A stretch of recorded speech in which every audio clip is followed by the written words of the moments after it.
Если вы пытаетесь разобраться с вопросом, что такое болт, почему одни болты ломаются быстрее, чем другие при одинаковых размерах, почему одни ржавеют быстрее других и почему у них разные цвета, то смотрите это видео. Другую информацию по технике и технологиям вы узнаете, подписавшись на канал Инженер. Как и обещал, начинаем с определения. По ГОСТ 27017/86 года изделие крепежные термины и определения. Болт определяется как крепежное изделие в форме стержня с наружной резьбой на одном конце, с головкой на другом, образующее соединение при помощи гайки или резьбового отверстия в одном из соединяемых изделий. Вот как пишется слово болт на разных языках. Произносится оно следующим образом. На русском языке само собой понятно болт, на английском болт, на немецком шраубе, на французском булон. Если я где-то ошибся, надеюсь, вы меня в комментариях поправите. В мире много разновидностей болтов, которые выполняются по различным стандартам, и еще больше сопутствующих им стандартов. Вы видите только часть стандартов, которые представляют собой десятую, а может быть и сотую долю, или того меньше, от общего числа стандартов, относящихся к болтам. Поэтому из видео вы узнаете только общее представление о том, что такое болты и с чем их едят. Болты могут быть и нестандартными, разработанными конкретными инженерами-конструкторами для конкретных целей. Тогда все требования и размеры указываются на чертеже и должны быть подтверждены расчетами. Болты имеют множество параметров. Основным параметром является диаметр резьбы. Он показан маленькой буквой D.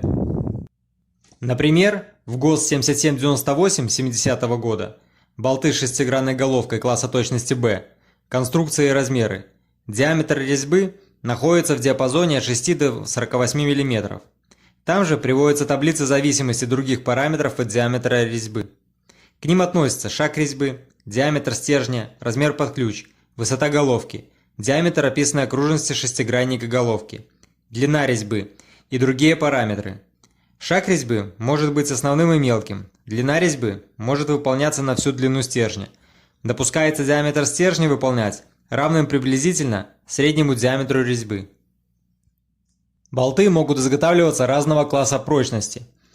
Обозначаются 3.6, 4.6, 4.8 и так далее. От меньшего обозначения к большему увеличивается прочность.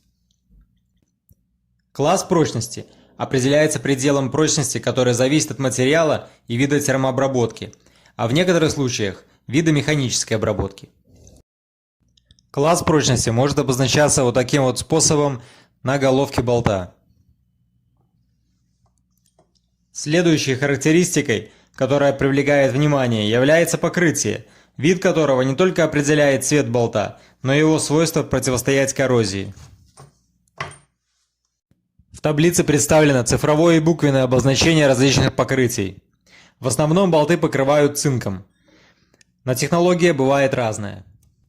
Покрытие декромет осуществляют погружением деталей в суспензию цинковых частиц в водном растворе органических и неорганических компонентов. Затем суспензию удаляют центрифугированием, производят ступенчатый нагрев с 80 до 300 градусов. Цинковые частицы находятся в виде хлопьев микронных размеров.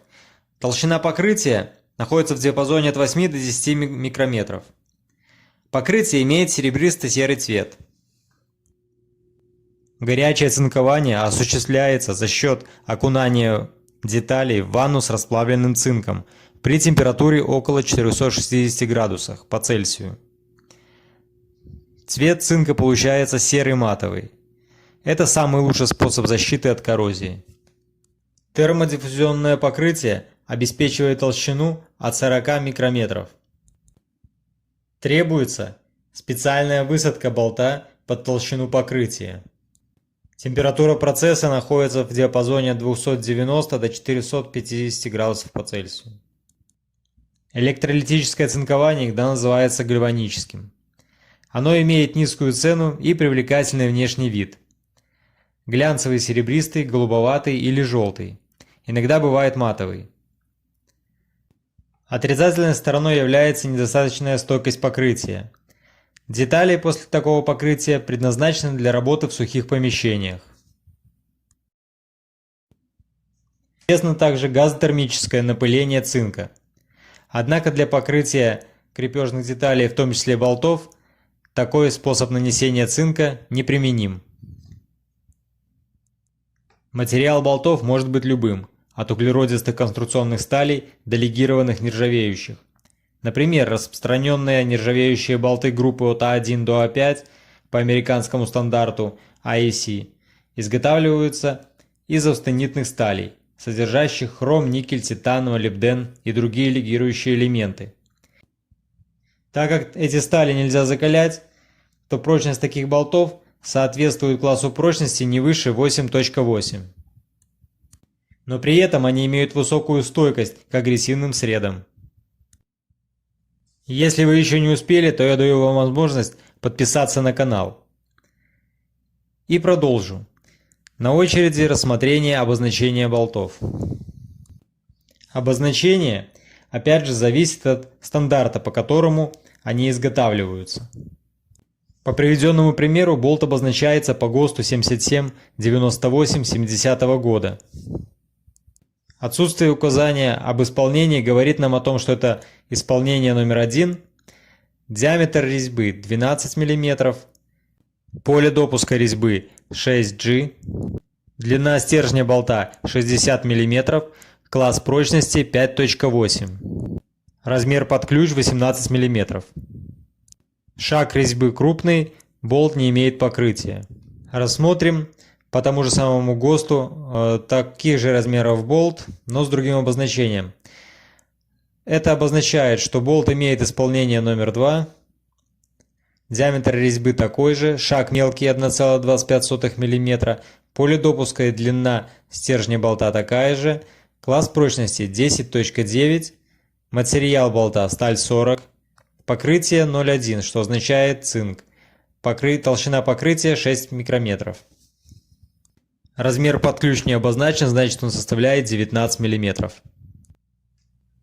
Если у вас есть что добавить к сказанному, или вы хотите поделиться своим мнением, пишите в комментариях. На все вопросы отвечу. Не забудьте подписаться на канал, чтобы узнать больше о технике и технологиях. Делитесь полезными видео с друзьями и продолжайте смотреть канал Инженер.